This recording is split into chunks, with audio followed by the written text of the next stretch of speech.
ನಾಗಮಂಗಲದ JDS ಮಾಜಿ ಶಾಸಕ ಸುರೇಶ್ ಗೌಡ ಅವರ ಕಾರು ಪಲ್ಟಿಯಾಗಿ ಅಪಘಾತ ಸಂಭವಿಸಿರುವ ಘಟನೆ ಮಂಡ್ಯದ ಬೊಂತೆಕೊಪ್ಪಲು ಸಮೀಪ ಶನಿವಾರ ತಡರಾತ್ರಿ ನಡೆದಿದೆ.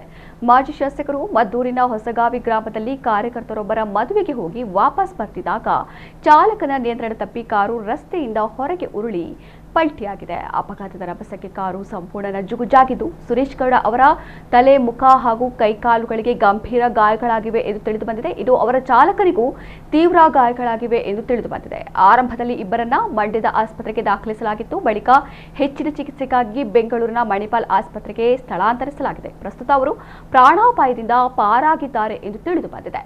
ಕಾರು ಪಲ್ಟಿಯಾದ ತಕ್ಷಣ ಸುರೇಶ್ ಗೌಡ ಅವರ ಗನ್ಮ್ಯಾನ್ ಪೊಲೀಸರಿಗೆ ಮಾಹಿತಿ ನೀಡಿದ್ದಾರೆ.